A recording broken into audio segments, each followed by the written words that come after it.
Hello, everyone, and thank you very much for joining us today. My name is Susie Gelman, and it's my privilege to serve as the board chair of Israel Policy Forum. If you're joining Israel Policy Forum for the first time today, I want to welcome you. Israel Policy Forum is committed to advancing a viable two-state outcome to the Israeli-Palestinian conflict in order to ensure Israel's security and its Jewish and democratic future.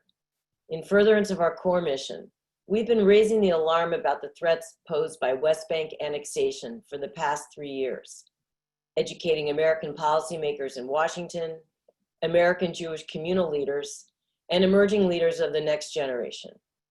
We are not letting down our guard, even as some question whether annexation will actually happen. In recent months, and in the face of the ongoing public health crisis, Israel Policy Forum has ramped up its activity.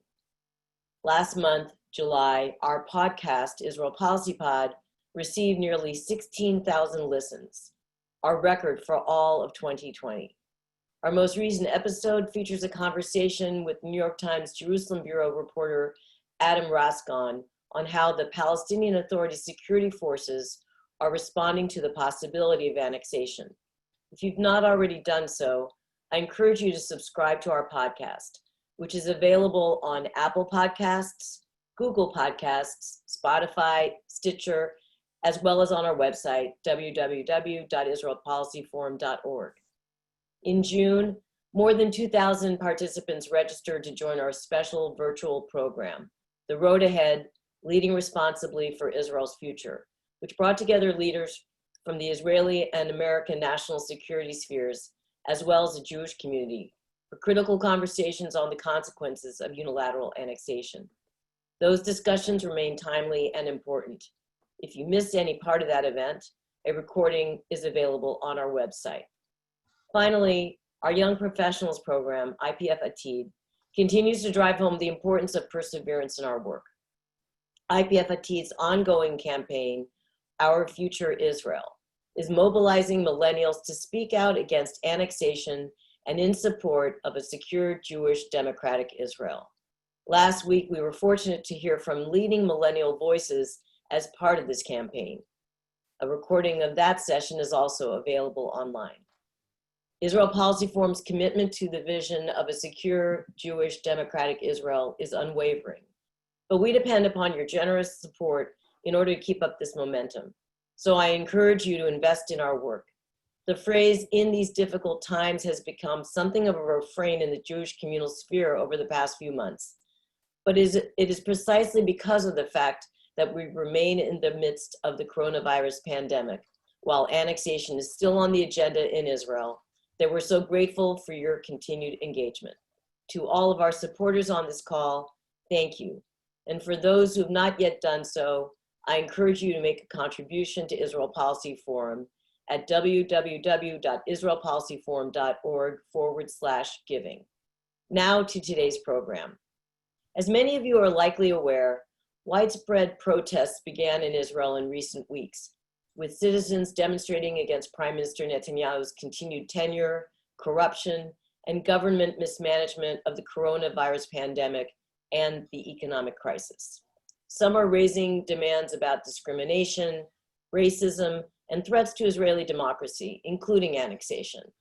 In Israel, the protests have touched nearly every corner of the country and have drawn tens of thousands in attendance, making this the largest series of mass demonstrations since the 2011 social justice tent protests. This past weekend, those protests went global, with Israeli Americans raising these same issues at demonstrations from New York to San Francisco. To get an inside look at what is going on at these protests, we are most fortunate to be joined by one of Israel's top journalists, Barak Ravid. Barak is a contributor for Axios and has been a correspondent for Israel's Channel 13 and Haaretz newspaper. So before we begin, a few reminders. We encourage you to ask questions of our speaker, which we will address in the latter half of today's program. To submit a question, please type it out in the Q&A box at the bottom of your screen. Next, a recording of this program will be posted to our website, www.israelpolicyforum.org, later on today. The study will also be launched on our website today. With that, let's begin. Barak, thank you so much for joining us. Toda rabah. So to start things off, Barak, can you provide us with a brief timeline of the latest wave of protests? When and where did they start? How did they expand across the country? The Black Flag protests were going on as early as this spring, and in what way is this related? Actually, those protests started quite some time ago.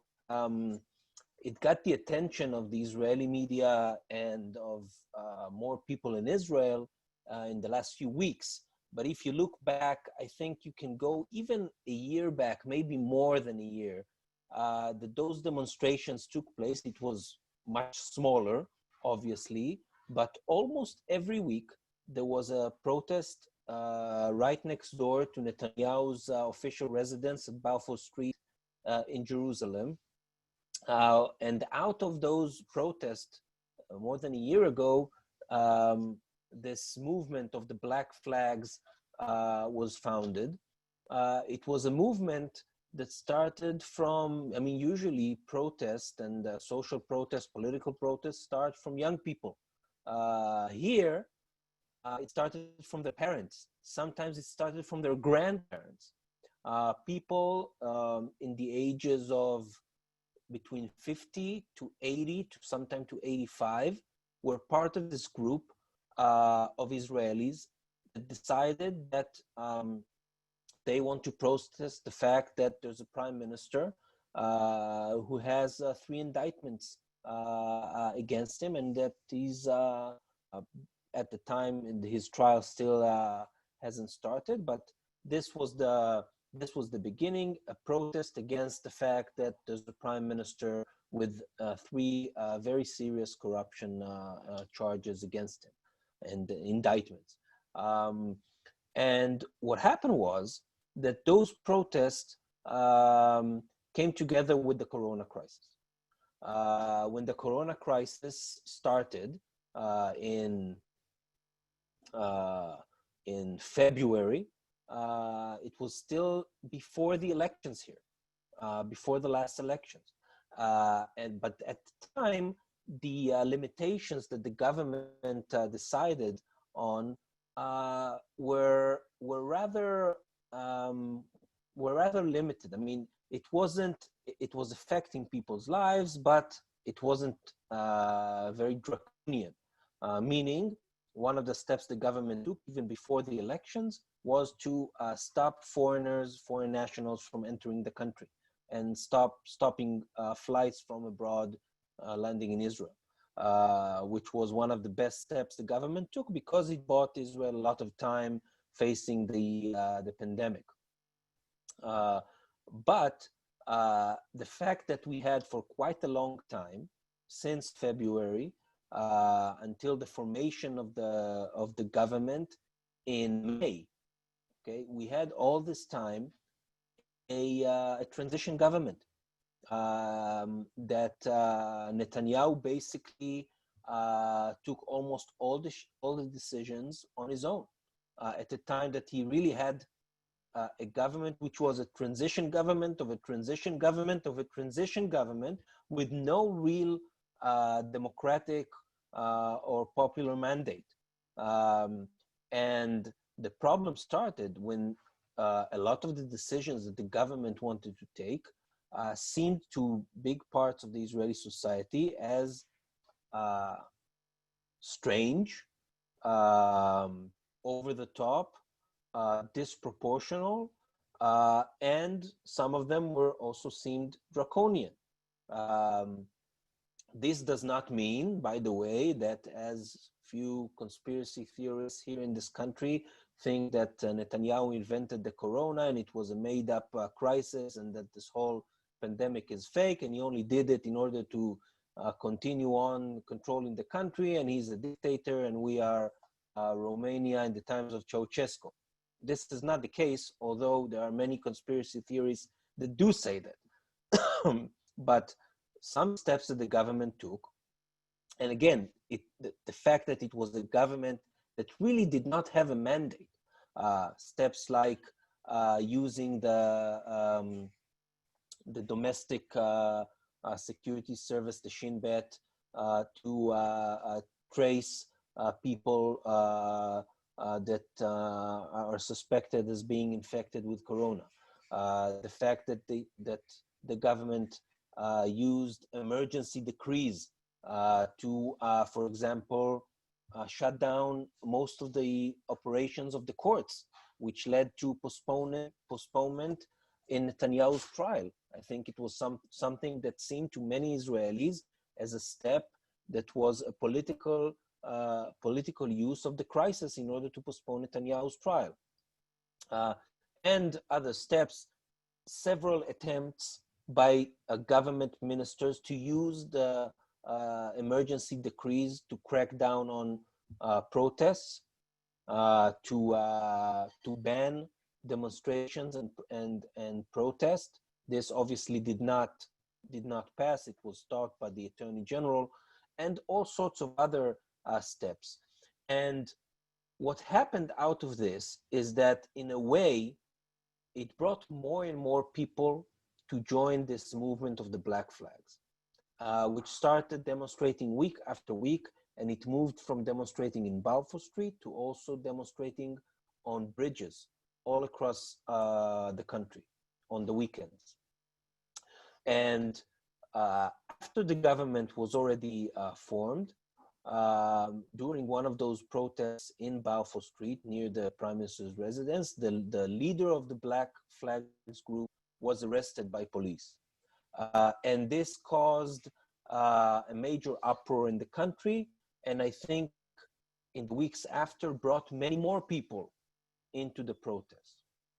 But what actually made the protest grow exponentially, like the pandemic in a way, is the fact that after the first wave of the corona, that was actually managed quite well by the government, okay? And Netanyahu deserves credit for his management in the first wave of the corona. The only problem is that in May, when Netanyahu announced that we won and the corona was defeated, and the new government was formed, Netanyahu stopped dealing with the corona almost completely.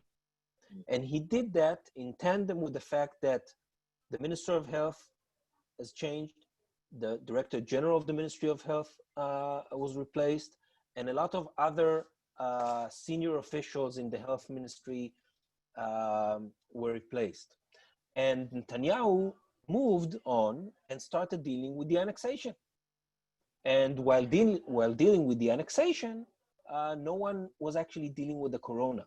And in many ways, this was one of the main reasons that led us to the second wave of the corona. Because all along in those 2 months, between the end of the first wave and the beginning of the second wave, not much was done, meaning there was no mechanism that was built in order to trace infections very, very quickly and cut them. There was no corona czar that was appointed.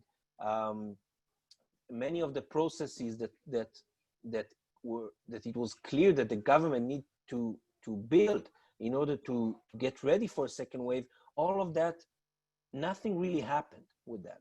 So we started getting into a second wave of the corona, and the result was that the government needed to start putting limitations again on the population.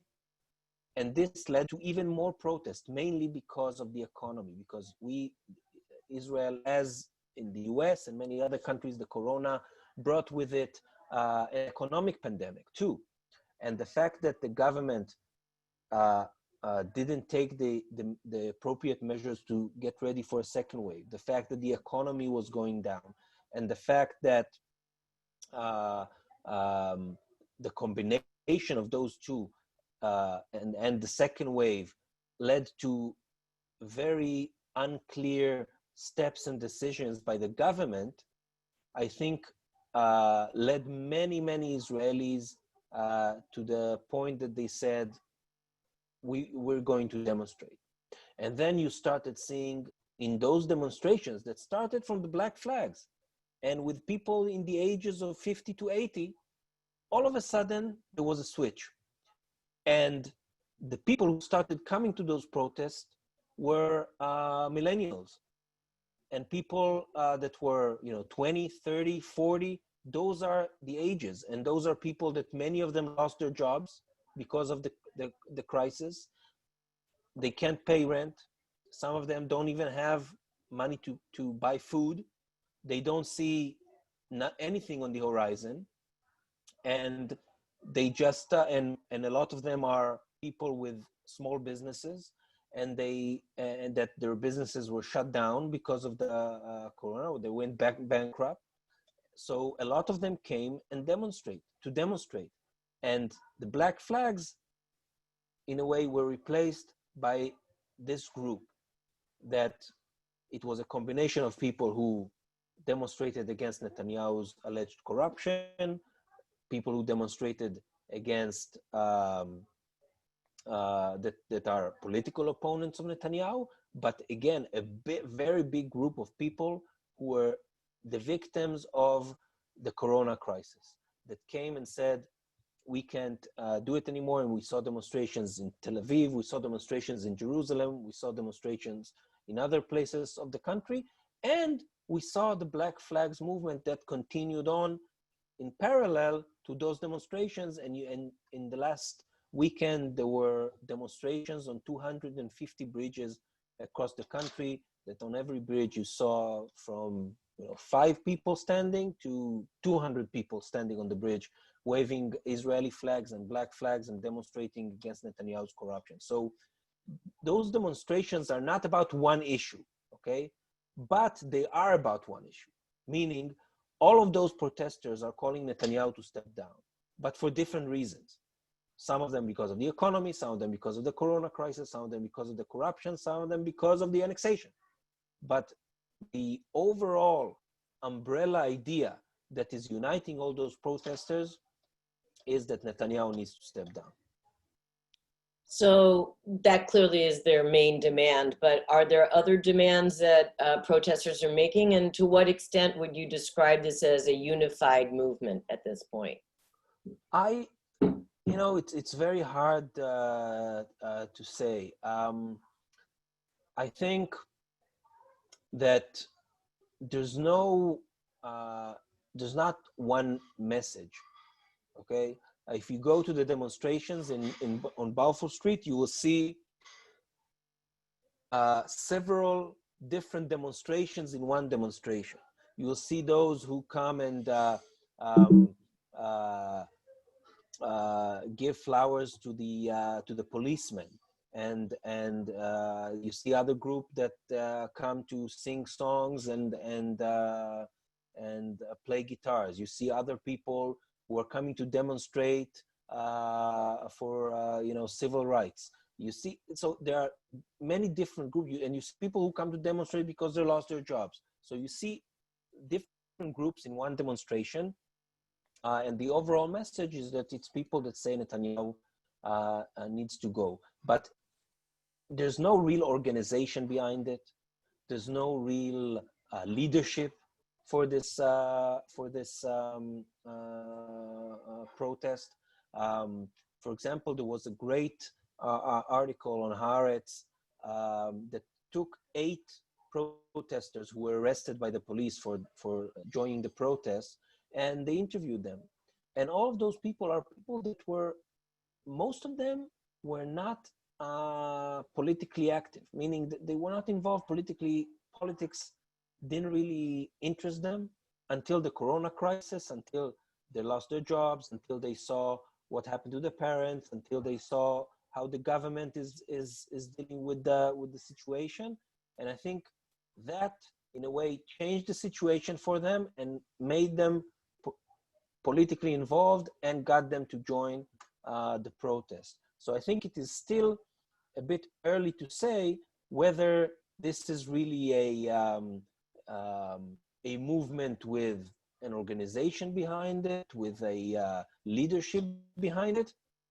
It is still a bit unclear how you describe it. I mean, when you sometimes there is a tendency to say, oh, it's like what you see in America. Okay, it's like the George Floyd protest. It's not really. It's not really. It's very tempting to make those analogies, but it's not exactly the same. It's not exactly the same, and the motivations behind it are not exactly the same. And I think something else which is not the same, that at the end, in many of the protests in America, but mainly the civil rights protests, you see that at the end there's some sort of organization that is involved in the protest, meaning that there's a set of let's say goals, set of values, and here you still don't see that. There's no real organizational idea behind those protests.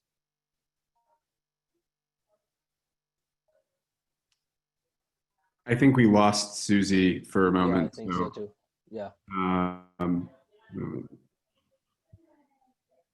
Sorry, I can take over and ask Okay. a question for you. This is Evan from Israel Policy Forum. So we have some questions in the audience, and I want to remind everyone that you can submit your questions through the Q&A box on the bottom of your screen, and we'll just go through a few more questions, and then we'll get to some of the audience questions.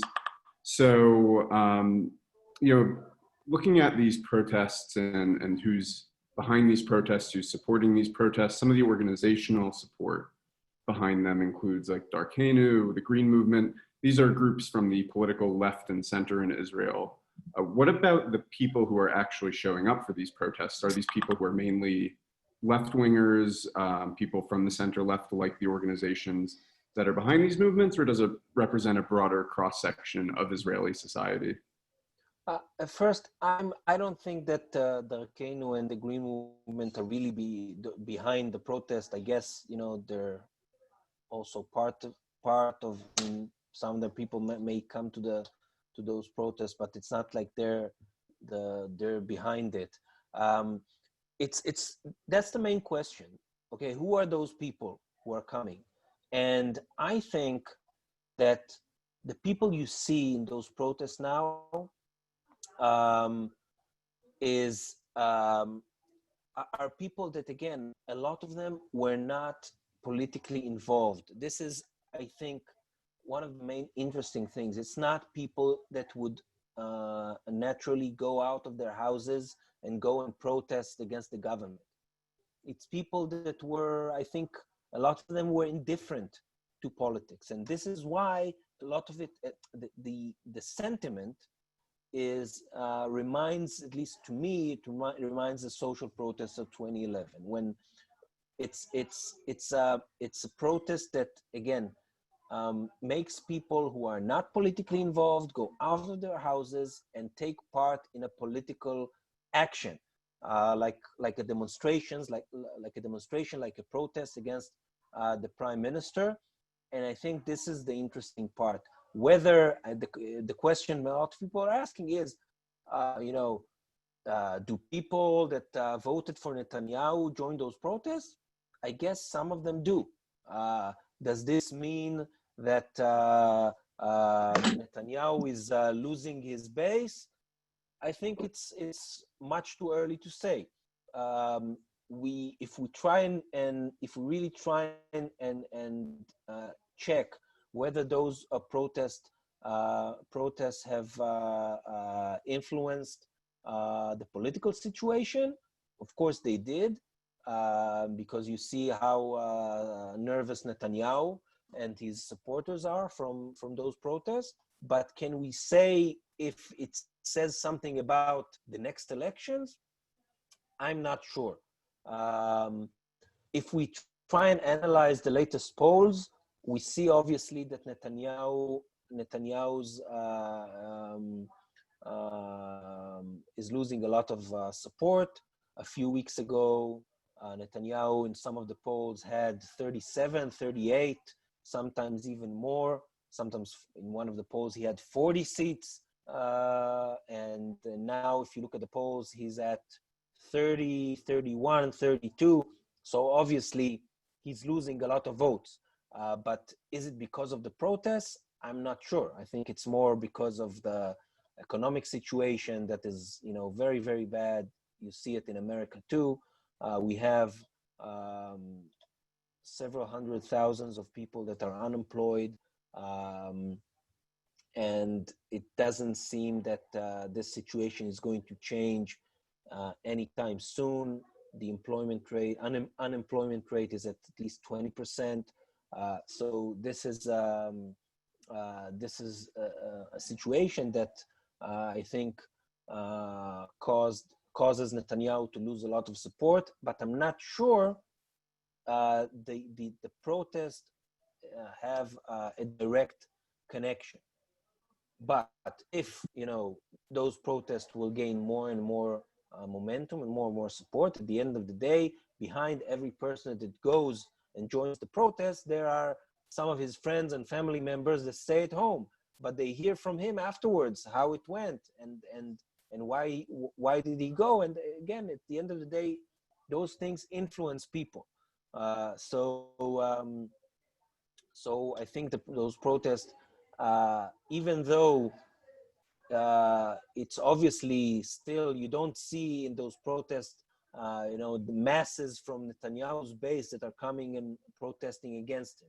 Okay, but you do see people that were not involved politically, and on the other hand, in the counter protests, you usually don't see more than several dozen people that come and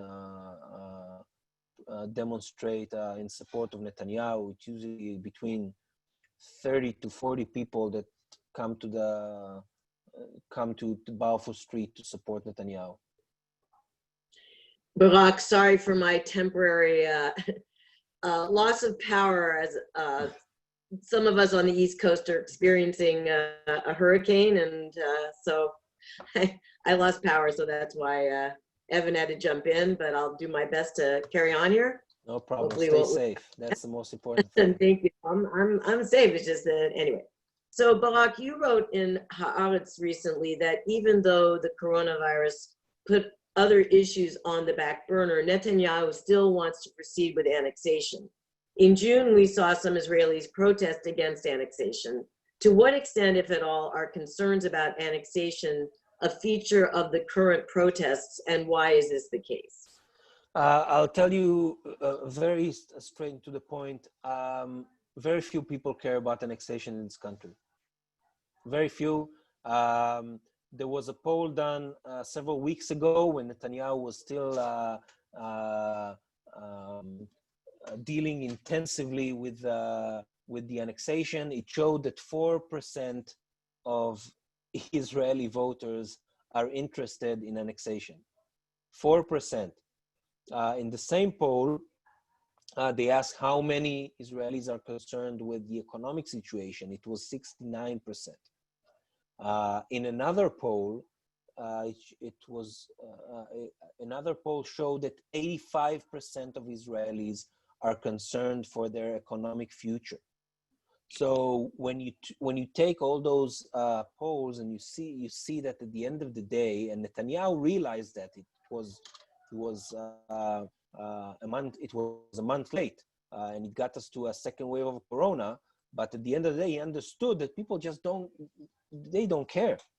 They just don't care. They care about the economy. And when they see him dealing with annexation instead of dealing with the economy and with the Corona crisis, they criticize him and they stop supporting him. So Netanyahu also in the last few weeks didn't really deal with the annexation. And I'm telling you, at least as far as I know, in the last 3 weeks, there were no discussions whatsoever between the Israeli Prime Minister's office and the White House about annexation. No serious and meaningful negotiations or talks or discussions about it. And at least I don't know about any plans for such discussions this week, and there might be something new next week, but right now there's nothing scheduled for next week too. So, and I think that as we get closer to September, if we get to September, it will be highly unlikely that this issue, that it would be possible to move forward on this issue, taking into consideration the U.S. elections. I just don't see, it's just too complicated. You have to understand that there's no, the problem is not between the White House and the Prime Minister's office in Israel. The problem is first within the Israeli government. There's no consensus about if Israel should annex anything, if it should, which parts. So there's really no consensus within the government. The Minister of Defense and Benny Gantz and the Minister of Foreign Affairs Gabi Ashkenazi both said publicly 2 weeks ago that everything which is not taking care of the corona and the economic situation should be put aside until further notice. And I don't see their position changing. There were really no meaningful discussions within the Israeli government, within in part of, there was no real interagency process. So I find it very hard to believe that it's possible to move forward with such a step, at least according to the current information in hand. You also have to take into consideration the fact that right now Israel is also in a political crisis, meaning there's no budget. If there is no budget until August 25th, the Knesset dissolves automatically, the government breaks up automatically, and we're going for fourth elections in 2 years. This is as nuts as it may seem to all of you, that no matter what, you have your elections every 4 years, or to Congress every 2 years. Think about it, 4 election campaigns in 2 years. It is completely, it's total dysfunction of the political system. And so if this is the case and we're going for another elections in 3 weeks, it really means that annexation is off the table until after the Israeli election. You have to remember, once the Knesset dissolves and it's an interim government, a transition government, it's basically illegal to take such steps like annexation. So again, I'm not saying that annexation died. I'm just saying that it's dying. And it doesn't mean that you can't somehow take it out of the coma and put it back to life. But at least now it would be very, very hard to do. So as a follow-up to that, Laura Rosen asks, first of all, she says, hi all, Barak, thank you for doing this. Good to see you. Laura's wondering if the Trump administration's peace plan / annexation option discussions ended up distracting Netanyahu, taking up too much bandwidth, and if it is essentially a favor that he would have been better off without. No, I don't think that Netanyahu is sorry for the Trump plan. I just think that what he did is that he tried to destroy the plan. Netanyahu was presented with the plan at the end of January. The plan, I don't know how many of you read it. It's very detailed. And basically what it is, it's a package. It's a package deal. And Netanyahu tried to cherry pick out of this package deal and to take only the parts that are comfortable for him and only the parts that he gains. By the way, it's part of his behavior in other parts of his life that he only likes the revenue. He doesn't like to pay. And I think that this is what happened again, that he tried for some reason he refused to listen to the messages he got from the White House that told him that you won't be able to just annex whatever you want right after we present our plan. And this is why it was a diplomatic embarrassment for him at the end of January, where he, right after the ceremony at the White House, I remember I was at the Blair House for a briefing with Netanyahu right after the ceremony. And I reported several hours before that the White House is against annexation. And Netanyahu, in this briefing, said, oh, somebody here around the table just reported a few hours ago that the White House is against annexation. I'm going to bring to the cabinet next week the annexation of all the settlements. Several hours later, the White House moved to on the record statements telling him that he can't, and he had to climb down this tree in a very embarrassing way. And I think that since then, the White House is trying to explain to Netanyahu, very politely, by the way, that it's a package deal. That you can't just take the annexation and say, okay, I'm taking the annexation, but the part about the Palestinian state, oh, no. This is not something I'm ready to do. I'm ready to negotiate, but I'm not ready to say that I accept this framework of a Palestinian state. And I think that what happened is that the White House basically told Netanyahu, okay, you want to annex something? Great, but it needs to be within the framework of our plan and not as a standalone step. For example, you want to annex small part of the West Bank? No problem. You need to give something to the Palestinians at the same time.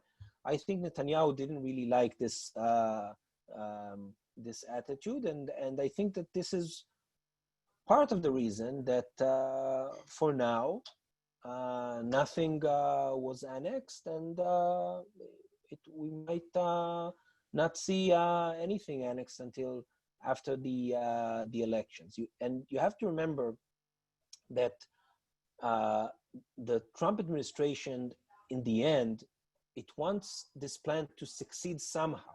Okay, meaning, let's say the Palestinians are not coming to the table.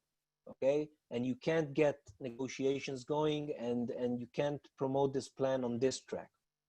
But there's another track. There's a track of Israel and the Arab world. And if there's one thing that the Trump administration deserves a lot of credit, is that in the last 3 years, the relations between between Israel and many Arab countries, mainly Saudi Arabia, UAE, Bahrain, Oman, Qatar, all those relations were, Egypt, of course, all those relationships were dramatically strengthened. And Trump administration deserves credit for it. But people in the White House, I think, they look at the plan and they say, okay, how can we, even if the Palestinians won't come to the table, can we use this plan in order to make Israel and the Arab world take another step, meaning sign some kind of agreements, go to even further normalization.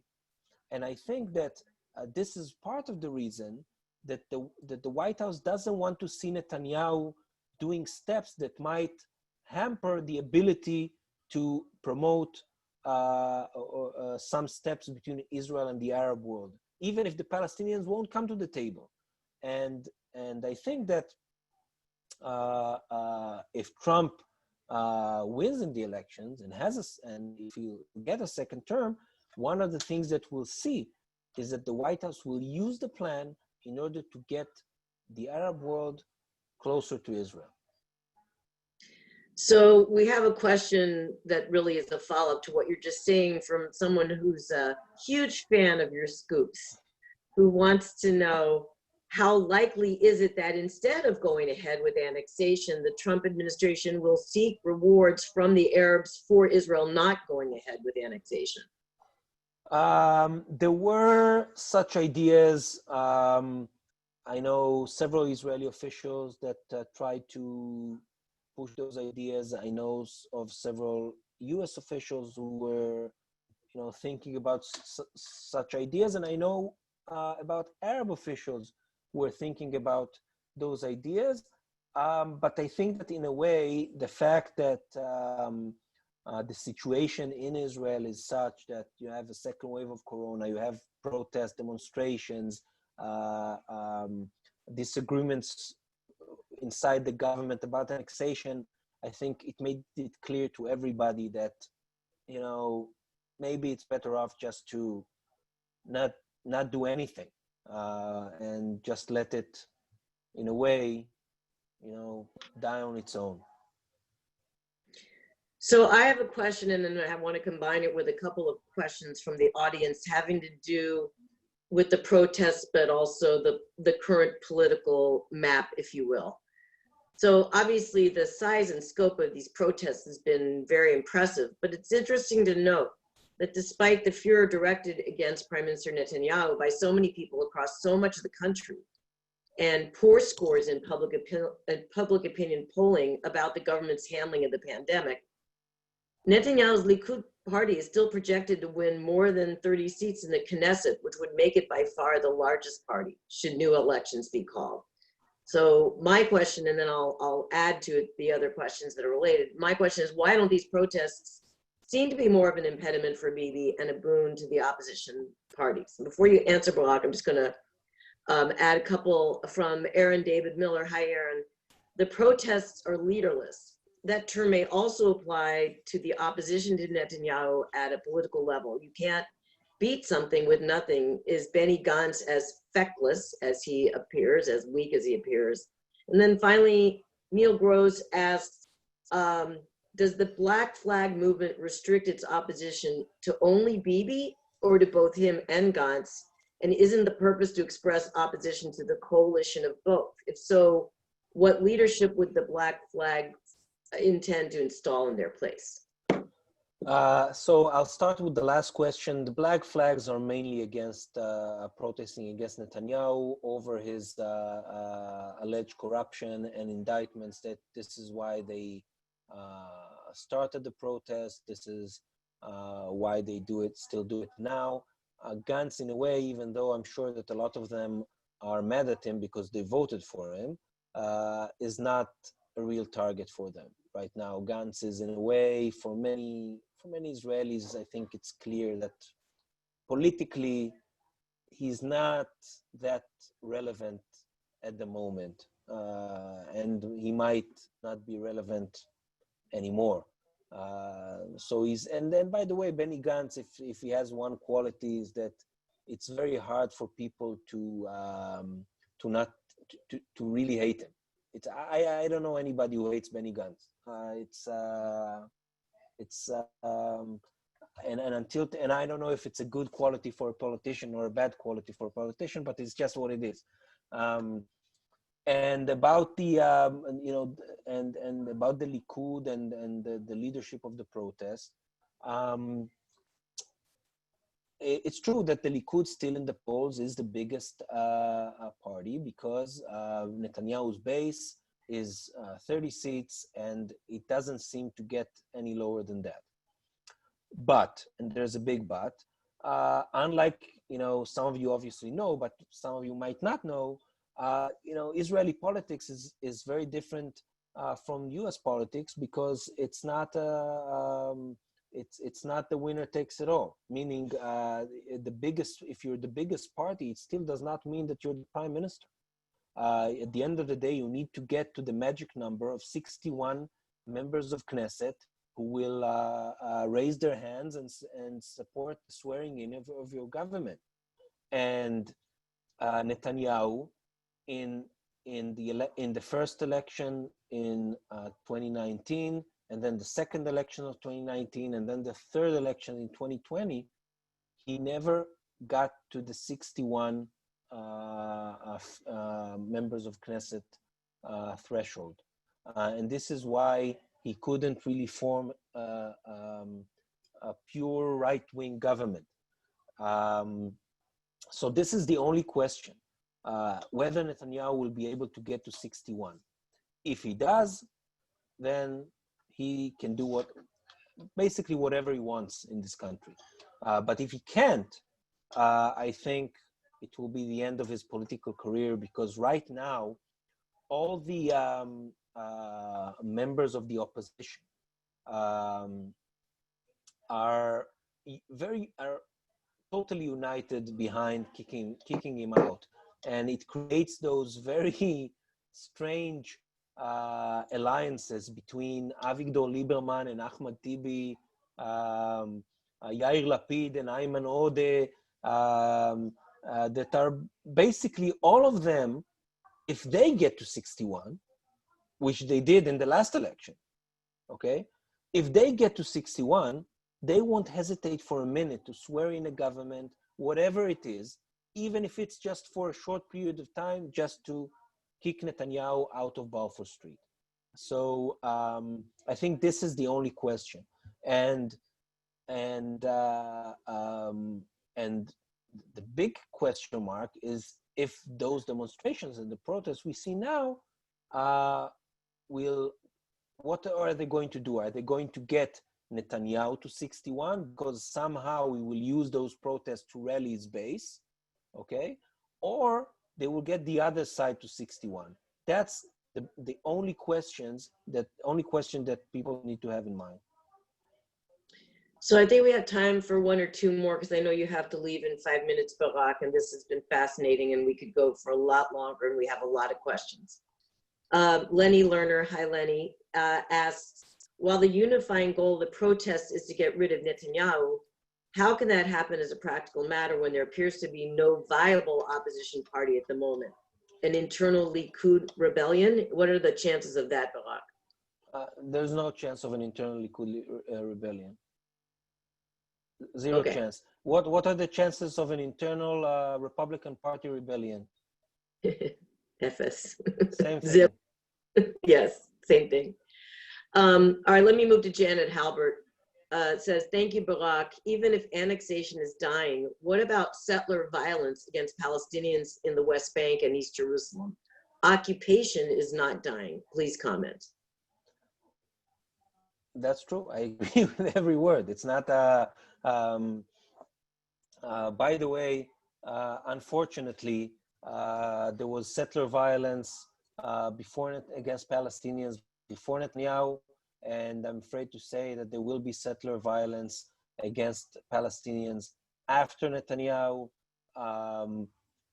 Right now, and it really, I'm not saying that Netanyahu is not responsible in part for the situation, but again, I don't see any major breakthrough on the Israeli-Palestinian peace process as long as the political leaderships on both sides do not change.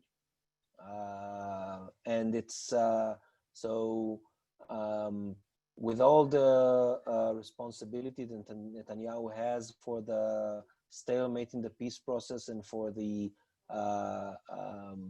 deep crisis of Israeli-Palestinian relations, Netanyahu leaving will not be enough to make a real change in the in the peace process. Barak, Jason Berkovich asks, are there any up-and-coming leaders within the opposition that American Jews and supporters of the U.S.-Israel relationship should be keeping a closer eye on? Unfortunately, I don't see any right now. It doesn't seem that there are any there's anybody with a lot of appetite to jump into the political to the Israeli political cesspool. The only person who's still very adamant in his efforts to try and become a viable candidate for the prime minister's post is Yair Lapid, who did not agree to join Gantz in joining this unity government, and he stayed in the opposition. He's now the head of the opposition, but he's still, it seems that he still has this glass ceiling of 20 seats.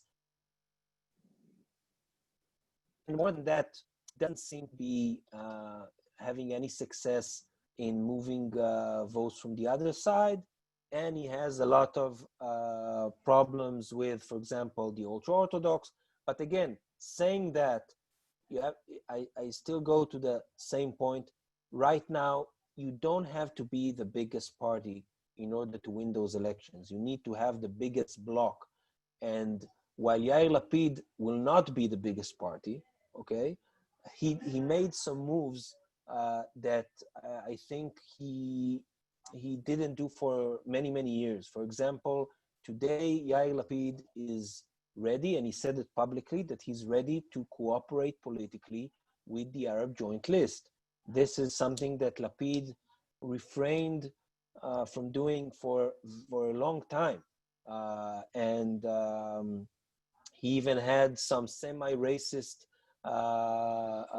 statements against the members of the Arab Joint List. And I think that he changed his attitude towards them, and he's much more ready today to cooperate with them. And this is a very meaningful political change, because if you, analogies, I just said earlier that analogies are not always good between Israeli and US politics, but can you imagine a situation where the Democratic candidate for president would say, I don't want the Latino vote. Don't vote for me. I don't want you, okay? For many, many years, center-left leaders in this country basically told the Arab voters, we don't want you. We don't want you. We don't want to cooperate with your elected representatives. And this thing has changed, okay? At least as long as Netanyahu is the prime minister, in any future elections, there will be cooperation between any center-left leader and the Arab voters and their representatives in the Knesset. How much, I know you need to go and I don't want to overstay your welcome, but how much is Ayman Odeh a part of that evolution, would you say? I think it was, some of the steps he did were very meaningful. I think he showed a lot of leadership on in many points in time, but still, Ayman Odeh still has to, I think, he made a lot of steps in the right direction, but more are needed, in my opinion. Okay. So unfortunately, that's all the time we have for today, Barak, and I really appreciate it. As I say, we could have easily gone another hour with all the questions. And to those who didn't get their question asked, sorry, tune into another webinar and hopefully you'll get to ask your question. So thank you very much, Barak, for Thank you very much. And it was, I really appreciate you inviting me to speak here. Thank you. Thank you. I just have two more sentences, which is I want to thank all of our supporters on this call for making our work possible. And again, if you've not yet given to Israel Policy Forum, please consider a contribution. You can make one online at www.israelpolicyforum.org/giving.